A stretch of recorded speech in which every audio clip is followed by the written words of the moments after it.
Hey everybody, Timmy here on the Turn 'em Sideways YouTube page, and I guess some of you liked my modern deck the other night, which is great, and I'm glad you found a use for it. But evidently, I also mentioned that I have two other decks right now, so a few of you messaged me asking me to talk about it since it's not a traditional net deck. Now, this deck will by no means win you a GP or an Open, but it might do well at your local FNM depending upon the power level and your ability to catch some people off guard. I give to you Orzhov Burn. Now, the reason I wanted to make this deck was because of the fabled Mindcrank Bloodchief Ascension combo. It's simple. You get 3 counters on the Bloodchief, you deal some damage to your opponent, triggering the Mindcrank, causing them to mill a card. The milling of the card causes the Bloodchief Ascension to deal damage, and then round and round like a rat album. Hopefully you get the idea of the combo, and hopefully you get the reference, or you're too young for the internet. Now, obviously, the deck has combo pieces, 6 of them in fact, and though it's a great finisher and one of our goals, if we have it, it isn't our only way to win. Outside of their synergy together, Mindcrank works when the dude in front of us loses life, keeps him from getting tools that he needs, and as long as Bloodchief has counters, it'll punish our opponent for playing anything that doesn't stick to the board. And thus, the rest of the deck was designed as a means to utilize these pieces, help kickstart the combo, and force our opponents to either worry about the combo or worry about the other 26 creatures that are draining their life. The first creature we're going to look at is Nightsky Mimic, and this guy is a force to be reckoned with. A 2-1 for 2 is fine, but if you play a black and white spell, he'll become a 4-4 flyer for that turn, and that's value.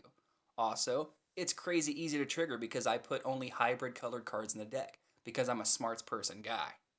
Mourning Thrull is a nice little 1-1 lifelink threat in the air for 2 mana. He isn't anything super, but he triggers Night Sky, and let's be honest, outside of spirit tokens and a flip delver, there isn't much flying going on in Modern. Tidehollow Sculler lets you exile a non-land card from your opponent's hand until it leaves the battlefield. Yes, Thoughtseize is better, but Thoughtseize is also more expensive, overplayed, and just not on theme for the deck, so it's your call if you want to replace this. On to some 2-drops here. Tithe Drinker is awesome because it's a 2-1 with lifelink, but more importantly, it extorts. Outside of the obvious ability to drain someone's life when padding our own, it's a great blocker.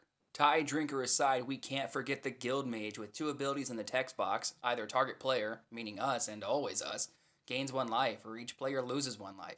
This creature allows us to force start our combo into motion if we have it, because sometimes just having the combo on board isn't enough. Maybe you just can't get through the wall, you know? So you do this, you pay the abilities, boom, they mill, they die, they tell the guy at the counter they're dropping, and then you see them in the corner crying. Underworld Coinsmith acts much in the same way that the Guildmage does, except for being a mana cheaper in the process. A 2-2 body for 2 mana is just fine, but that Constellation is also a key for having him in the deck. Or her. Not sure, don't care. But anyway, we run more than enough enchantments to help get this going, because sometimes just gradually gaining life while chipping away and ankle biting someone is enough to carry you on to victory.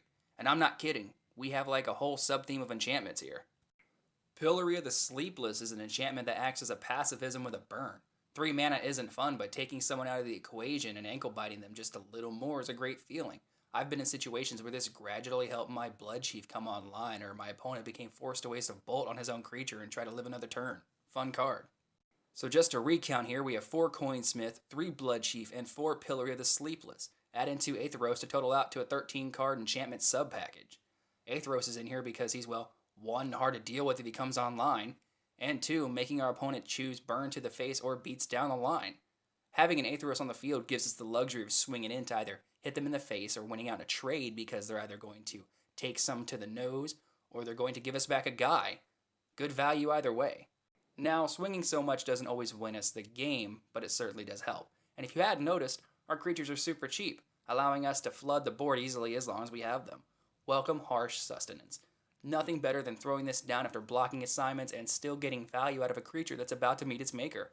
Also, X is just the number of creatures we control, so it's not only limited to being a combat trick. Throw it down if your opponent decides to anger the god or just wrath in general. Now, the last non-creature spell of the deck is Immortal Servitude. It lets us return creatures from the graveyard for at least 4 mana. Paying 4 mana gets you a possible 8 creatures in the Mimic and Thrull, and if you're done being a super cheap bastard, you can pay 5 and then get anything but Athreos. Seeing as how something like this coming in at turn 5 at least, we can assume that we've done some beats.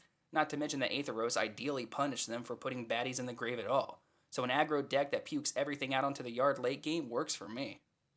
The mana base can be easily changed, and you can even drop about $40 from the deck if you go the budget route. But for now I kept it simple. 4 Caves and 4 Godless Shrine are your non-basics, with 6 snow-covered plains and 6 snow-covered swamps filling out the rest of the deck. Yes, again, before anyone asks, they have to be snow-covered basics or the deck just doesn't work. I play-tested it for hours with Kaladesh basics and it lost a good chunk of its viability. Now, I know you hear this in every damn deck tech on YouTube, but I gotta say that the sideboard is easily changeable depending upon where you live. Just adjust it for your meta, of course. Why would you keep the one I have? I run Consul of Allocation in the side because Storm decks can go screw themselves outside in the parking lot, if their moms have come to pick them up already, of course. Relic of Progenitus because Dredge has become a thing in recent months, and I'll be totally honest with you guys, once I get back into my net decking phase, I'll be running the hell out of some Dredge because it is tasty. I threw Conjurer's Band in the side to stop combo decks from going off if I know they're in a position to win or I just know what they're doing anyway, or to just stop anything that makes me want to cry. Some Zealous Persecution to help blow out token decks or just give us the edge in combat, of course. And lastly, guys, go ahead and throw in the Batwing. I mean, I didn't even know this card was a thing until I sat down with a box of Eventide to make this deck. It's a black-white fog. How nuts is that? If you pay 1 white, it's a fog anyway, and if you pay a black, then you get to Rakdos your opponent for each asshole they send your way this turn. Alright guys, that's the deck, and it's pretty fun to play with in all honesty. I've gone as high as 3-1 with it, and I think that's where it needs to be. It needs to be a good, solid alternative FNM deck without spending a lot of cash. It lacks answers for target permanents, but I was trying to keep with the hybrid theme, you know. And that renders all of our options for removal at the 3 and 4 slots, like Anguished Unmaking, Unmake, and Utter End. Obviously, Path to Exile is good, but that's up to you guys. Anyway, guys, I don't know if I'll post the third deck I'm playing with these days, because I don't want to be just deck techs on the channel, you know. And because it's super stupid. It's not good at all. It is the derpiest of dirt. The few times it won a game, it was just so unbelievable, even my opponents laughed and got mad at themselves, honestly. But let me know what you think in the comments below, because I'm just a Timmy, so you know how I play. Thanks for listening to Turn 'em Sideways. Later, all.